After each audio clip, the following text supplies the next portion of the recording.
Innal hamdalillah nahmaduhu wa nasta'inuhu wa nastaghfiruh wa na'udzu billahi min syururi anfusina wa min sayyiati a'malina man yahdihillahu fala mudhillalah wa man yudlilhu fala hadiyalah. Asyhadu an la ilaha illallah wahdahu la syarikalah wa asyhadu anna Muhammadan abduhu wa rasuluhu alladzi la nabiyya ba'dah, amma ba'd. Alhamdulillah, kita masih diberikan kesehatan juga kesempatan yang semoga saja dengan dua hal tersebut kita senantiasa diberikan keistiqomahan supaya dapat menjalankan berbagai perintah Allah, juga diberikan keistiqomahan agar dapat menjauhi berbagai larangan dari Allah dan juga Rasulnya. Ikhwatu iman rahimakumullah, mungkin sudah cukup lama kita libur dari rekaman lah gitunya, tetapi pengajian tidak pernah libur. Setiap hari atau yalah hampir seminggu sekali di Bandung Kidul tetap ada pengajian, meskipun terjeda oleh Id gitu, terjeda oleh hal-hal yang lainnya juga. Namun tentu saja itu semoga saja tidak menyulutkan semangat kita dalam mengkaji ilmu gitu. Meskipun sekali lagi tidak dalam bahasan yang sama dengan saya pribadi gitu, terutama. Nah, untuk melanjutkan bahasan saya pribadi, yaitu berkenaan tentang tafsir ayat ahkam. Kalau masih ingat, dan nanti bisa dicek video sebelumnya, tentang memakmurkan masjid di bagian pertama gitu. Kalau masih ingat, di bagian pertama itu kita membahas baru mengenai kosakata gitu, tafsir mufradat, dan itu juga baru satu tentang al-masajid yang terdapat di ayat Al-Quran, Quran surat At-Taubah ayat 17 sampai ayat ke-19 gitu. Al-masajid yang di sana. Kemudian pertemuan pertama pun gitu, al-masajidnya pun belum beres gitu. Baru sampai istilah umum. Jadi kan nanti sekali lagi bisa dicek. Di pertemuan pertama kita belajar bahwa al-masajid itu ada pengertian menurut bahasa, yang itu saya utarakan dengan sedikit mengambil dari ilmu sorof gitu, tasrifnya. Kemudian ada dalam pengertian istilah, dan pengertian istilah pun ada dua, ada istilah umum dan juga istilah khusus. Dan pertemuan pertama baru sampai ke istilah khusus gitu. Di pertemuan pertama kan banyaknya di pengenalan atau ya banyaknya di penjelasan tentang pengertian masjid menurut bahasa dengan sorof-sorofnya gitu, dengan tasrifnya. Nah, untuk pertemuan kali ini, itu pertemuan kedua, insya Allah beberapa menit ke depan kita akan bahas juga kosakata tafsir mufradat masjid, al-masajid, dengan istilah khusus, dan juga kalau terburu oleh waktu, insya Allah nanti dilanjutkan dengan kosakata yang kedua, yaitu al-imarah. Karena yang akan dibahas dari segi kosakata hanya dua saja, al-masajid dan juga al-imarah. Karena itu yang dianggap langsung mengacu kepada hukumnya gitu. Yang dianggap paling penting itu dua kosakata tersebut. Ikhwati iman rahimakumullah. Melanjutkan pembahasan sebelumnya, masjid menurut istilah. Masjid menurut istilah. Kalau dari kemarin, menurut istilah umum, yaitu tempat yang bisa digunakan untuk sholat. Apapun itu, dimanapun itu. Karena kan berdasarkan hadis Nabi, Ju'ilat liyal ardu masjidan wa tahuron, gitu. Bahwa bumi ini, gitu, seluruh bumi ini dijadikan untukku, gitu. Untukku dan untuk umatku, nanti di riwayat lain sebagai masjid, yaitu maksudnya sebagai tempat dilaksanakannya sholat. Bisa dilaksanakan sholat di sana gitu. Kita sholat di masjid asli as-sa'adah gitu, itu masjid. Kita sholat di rumah, itu juga masjid dalam istilah umum gitu. Dalam istilah umum, dalam arti kalaulah kita mengambil masjid dalam istilah umum ini, berarti memakmurkan masjid itu termasuk juga memakmurkan rumah gitu. Rumah kita itu jangan sampai kosong dari bacaan Al-Quran. Rumah kita itu jangan sampai kosong dari sholat gitu. Bahkan kan sholat sunnah itu lebih baiknya di rumah, lebih afdolnya di rumah gitu. Daripada di masjid, istilah khusus, bangunan khusus gitu. Itu yang dimaksud ketika kita menyandingkan kata memakmurkan, kata imaroh, memakmurkan, dengan kata masjid dalam istilah umum. Sekali lagi, ini istilah umum gitu. Ini istilah umum, jangan sampai disalahartikan. Barangkali masih ingat pertemuan pertama juga saya sempat menyinggung gitu, bahwa ketika datang virus corona kemudian tidak bisa ke masjid dalam arti asli masjid gitu. Masjid As-Sa'adah kalau di sini gitu, Masjid Agung dan sebagainya gitu. Ketika tidak bisa ke masjid, maka sebenarnya kita pun punya masjid gitu. Jadikan saja di rumah itu masjid. Ketika sudah terbiasa berjamaah di masjid, masjid anu khusus gitu, bangunan. Ketika sudah terbiasa sholat di masjid, baca Quran di masjid, zikir di masjid. Ketika datang corona, mengapa jadi tidak gitu? Pan ada di rumah juga masjid, meskipun istilah umum gitu. Jangan sampai dengan ditutupnya masjid, maka amalan kita pun jadi tutup gitu. Jadi eureun gitu. Masjid ditutup, amalan orang oge nutup gitu. Jangan sampai seperti itu. Kemarin kita sudah singgung gitu, perihal demikian. Ini dikarenakan sekali lagi karena ya kita kurang mengerti, kita kurang memahami pengertian dari masjid itu sendiri gitu. Kita juga kurang memahami dari istilah umum bagi istilah umum kata masjid itu. Bahwa sekali lagi rumah kita juga masjid, meskipun dalam istilah umum. Itu yang kemarin kita bahas. Kemudian selanjutnya masjid dalam istilah khusus gitu. Jadi sekali lagi bagi yang ingin lihat, yang ingin tahu detailnya gitu, untuk pembahasan kemarin bisa dicek di video sebelumnya. Berarti bisa berapa bulan, merenya seberapa minggu gitu. Sebelumnya itu bisa dicek karena ya banyak pembahasan lah, bukan hanya pembahasan yang tadi disinggung gitu. Banyak pembahasan di video-video sebelumnya. Masjid dalam istilah khusus merupakan bangunan yang dibangun khusus. Memang bangunan yang dibangun khusus diperuntukkan khusus untuk dijadikan masjid dan untuk digunakan sholat gitu. Sekali lagi, masjid dalam istilah khusus ini berarti bangunan khusus yang digunakan untuk sholat. Memang diperuntukannya bangunan itu untuk jadikan masjid, untuk dipakai sholat gitu. Sekali lagi, berarti kan kalau urusan bangunan kan fisikal gitu. Berarti kalau membicarakan bangunan gitu, membicarakan bangunan binaun maksusun, bangunan khusus yang digunakan, yang dibuat untuk digunakan sholat gitu. Berarti ini membahas tentang fisiknya, fisikna. Kalau tadi istilah umum lebih kepada ruhnya gitu, bahwa di rumah kita juga ada ruh masjid, bahwa dimanapun ada ruh masjidnya gitu, bisa dipakai sholat. Tetapi kalau dalam istilah khusus, maka lebih kepada fisiknya. Iya teh masjid atau sanes, ini masjid atau bukan. Dalam istilah khusus ini, rumah bukan masjid. Karena rumah tidak diperuntukkan khusus untuk melaksanakan sholat. Nu utamana eta heula. Yang utama itu dulu. Rumah digunakan untuk naonnya? Rumah kan dina baitun. Berarti tempat sare. Bata yang gitu, itu tempat sare. Pokoknya kan itu tempat berlindung, tempat untuk beristirahat gitu. Rumah bukan diperuntukkan untuk sholat.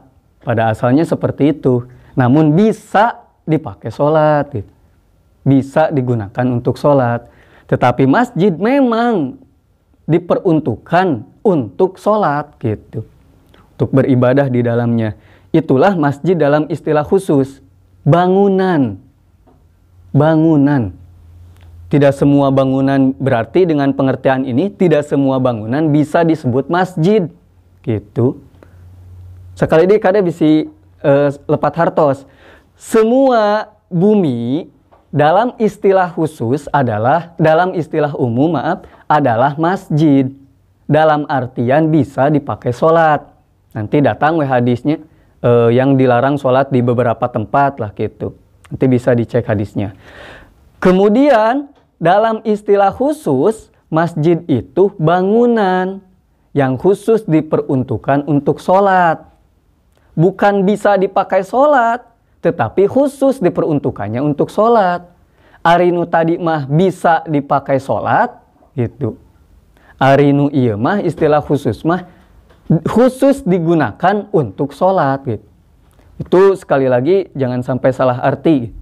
Kenapa jangan sampai salah arti? Karena kalau salah arti nanti ada ketentuan-ketentuan yang khusus dipergunakan bagi masjid, yang khusus diperuntukkan bagi masjid, bukan bagi yang lain, gitu.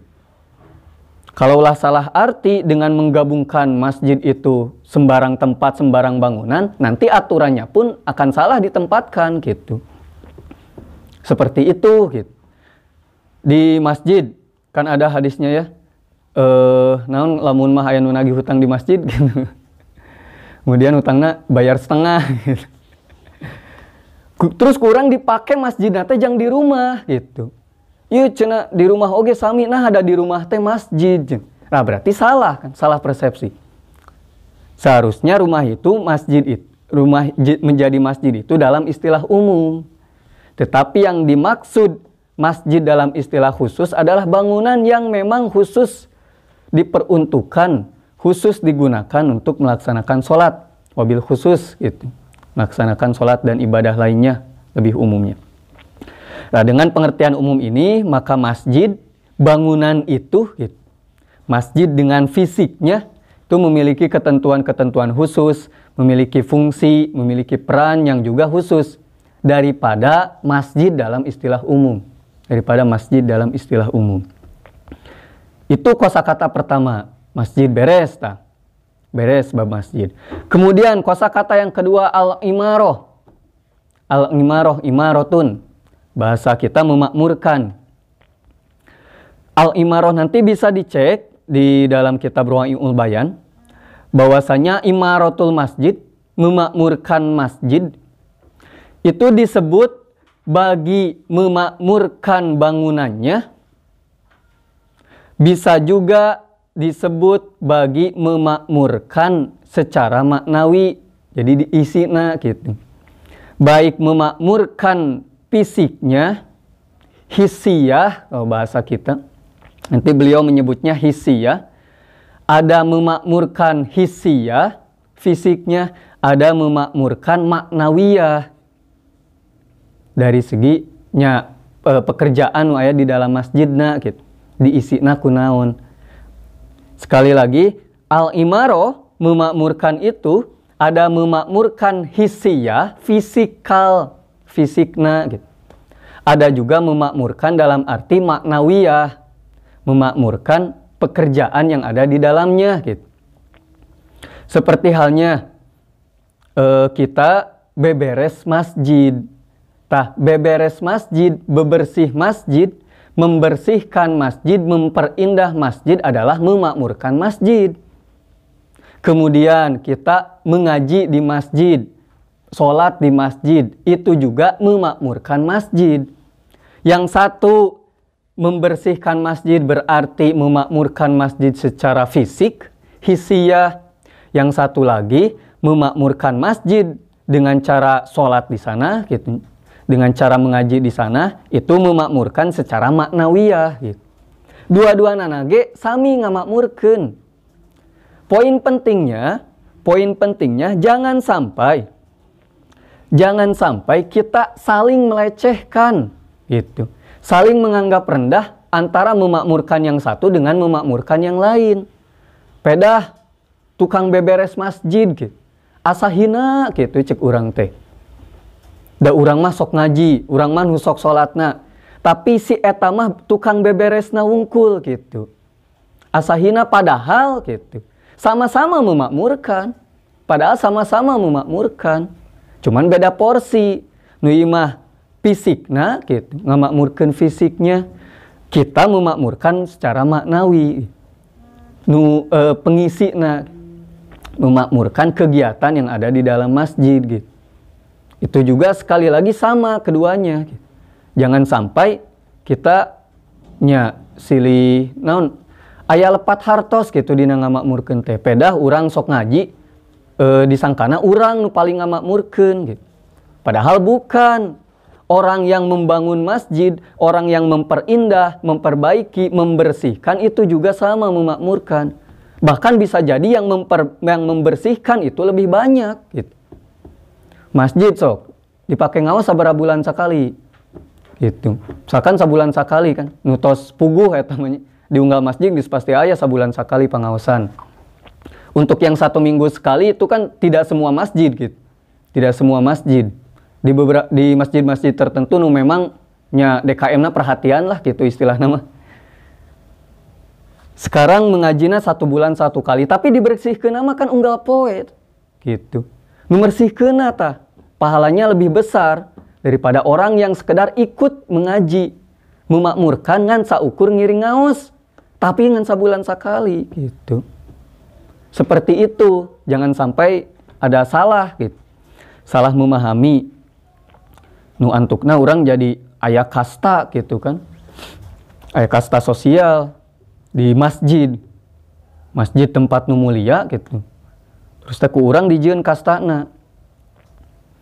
Mungkin masih ingat ya kisah di riwayat Al-Baihaqi Ummu Mihjan dinamian. Kisah Ummu Mihjan seorang perempuan marbot masjid yang meninggal gitu.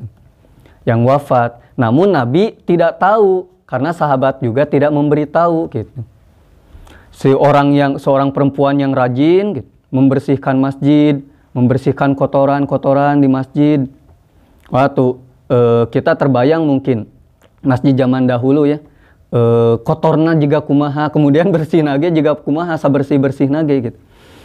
Kemudian harus dibersihkannya berapa jam sekali gitu. Geus lain hitungan hari deui gitu. Sudah hitungannya berapa jam. Tak oleh Ummu Mihjan yang melakukan itu, yang memakmurkan fisik masjidnya, yang menjadi marbot masjid. Kemudian suatu ketika Nabi kehilangan Ummu Mihjan. Kemana Ummu Mihjan gitu. Suatu pagi kata para sahabat Nabi, Ummu Mihjan sudah wafat gitu. Tadi malam. Kami tidak ingin memberitahu Nabi karena tidak ingin membangunkan gitu kan. Tidak ingin membangunkan Nabi. Kata Nabi, duluni ala qabriha. Tunjukkan padaku di mana kuburnya. Nah, dari sanalah ada muncul syariat sholat di kuburan teh gitu. Sholat mayit, tetapi tempatnya di kubur gitu, di makom gitu, di makam. Itu merupakan salah satu penghargaan. Saking pentingna ngamakmurkeun fisik masjid gitu. Ku Nabi diteang. Oleh Nabi dicari gitu. Ketika tidak ada, Nabi mencari di mana. Para sahabat memberitahu sudah wafat, sudah meninggal, tos ngantunkeun gitu. Sok atuh mana kuburna gitu. Tidak mau terlewat untuk menyolatkan seorang marbot, pemakmur masjid. Meskipun dari sisi fisikal, hisiahnya. Nah, ini menunjukkan bahwa baik fisik, baik secara hisiah maupun secara maknawiyah, itu juga sama-sama memakmurkan. Sama-sama memakmurkan. Dan disinilah berlaku kaidah orang yang paling banyak amal, maka paling banyak pahalanya gitu. Orang yang mengambil amal memakmurkan masjid fisiknya, juga mengambil amal memakmurkan masjid secara maknawi, diisi dengan hal-hal bermanfaat, dengan ibadah, maka itulah yang paling utama, itulah yang paling banyak pahalanya gitu. Ketika paling banyak dilakukan, paling sering dilakukan, maka paling banyak pahalanya, paling banyak amalnya. Itulah kenapa sekali lagi penting ditegaskan bahwa al-imarah memakmurkan masjid itu gitu. Memakmurkan masjid itu bisa dari sisi hisiahnya, bisa dari sisi maknawiyahnya. Hisiyah berarti membersihkan, dimulai dari hal terkecil membersihkan gitu. Beberes, memperindah. Karena kan masjid bangunan. Yang namanya bangunan tidak tahun ayeuna juga gitu 10 tahun mah kan bakal beda gitu. Maka harus terus direparasi, diperbaiki, diperindah gitu. Jangan sampai terus we juga gitu diantep gitu. Kemudian memperbaiki, kemudian orang yang meluaskan, ketika memang ada tanah yang bisa digunakan untuk meluaskan masjid, kita luaskan gitu. Termasuk juga orang yang membangun gitu. Komodi eta malah. Komodi orang yang membangun. Itu juga sama merupakan amalan yang disebut sebagai imaratul masajid. Imaratul masjid, memakmurkan masjid secara hisiyah. Secara hisiyah. Yang kedua, memakmurkan masjid secara maknawiyah. Diisi tentu saja dengan sholat. Eta nu paling pokok gitu. Masjid geus dibangun, ari sholat di imah keneh. Ari bebersih di masjid gitu. Ari sholat di imah, ngaji ke masjid, ari sholat di imah. Saya tidak tahu harus berbicara seperti apa gitu terhadap orang-orang seperti itu. Mungkin para wanita unggul itu mah. Jika nanti wewe unggul sholatna di imah. Gitu. Kemudian ya tentu saja berzikir gitu. Mengingat Allah, kemudian menggunakannya untuk melakukan berbagai ibadah, terutama yang paling utama yaitu sholat, baca Quran, yang zikir gitu. Sholat, baca Quran, zikir itu utama. Nanti ada fungsi sekunder. Ada fungsi sekundernya nanti dijelaskan di kita jelaskan di Tawarikhur Riwayah, bahasa Ustadz Amin, tentang tarikh, tentang sejarah-sejarah penggunaan masjid, terutama Masjid Nabawi, eta digunakan yang naon wae gitu, ku Nabi teh. Nanti insya Allah kita bahas di beberapa pertemuan berikutnya. Tetapi yang paling utama, sholat, zikir, dan juga baca Quran. Ikhwatu iman rahimakumullah. Terakhir, karena waktu juga, itu poin pertama sudah, tafsir mufradat, bab masjid, masajid, nudina ayat Al-Quran nama. Kemudian imaroh, atau di ayat Al-Qurannya ayya'muru gitu. Dari kata imaroh, ayya'muru dari kata imaroh. Termasuk juga umroh gitu. Termasuk juga umur. Nah, namun dibahas deh, kayak panjang deh gitu. Kita persingkat saja langsung ke intinya. Tadi sudah masjid dan juga imaroh ya. Untuk masjid di pertemuan sebelumnya bisa dicek bagian pertama. Untuk masjid istilah khusus dan juga imaroh kita bahas tadi. Dan pembahasan terakhir untuk pertemuan kali ini yaitu mengenai sababun nuzul, sebab turun ayat. Kan seperti itu ya ayatnya. A'udzubillahi minasyaitonirrajim. Makana lil musyrikin ayya'muru masajidallah. Orang musyrik tidak bisa memakmurkan masjid Allah. Berarti memakmurkan masjid, memakmurkan masjid fisiknya, memakmurkan masjid maknawiyahnya. Dari mana atau kenapa? Apa sebab turun ayat tersebut? Nanti diceritakan, bisa dicek juga di Ruhaiul Bayan, bahwa diriwayatkan bahwa sekumpulan para pembesar, para orang terkemuka Quraisy setelah perang Badar itu kan banyak yang ditawan. Banyak orang-orang, banyak para pembesar Quraisy yang ditawan. Salah satunya di antara mereka adalah Al-Abbas bin Abdul Muthalib. Al-Abbas bin Abdul Muthalib. Kudu nama anu sok ngajimat tong aneh deui Al-Abbas bin Abdul Muthalib. Sahana Ibnu Abbas cenah Al-Abbas nih. Aduh, Al-Abbas bin Abdul Muthalib. Fa'aqbala alaihim nafarun min ashabi Rasulillah. Kemudian sekelompok sahabat Nabi mendatangi beliau, mendatangi Al-Abbas gitu. Lalu mereka bahasa orang manawanya ngajejeleh gitu.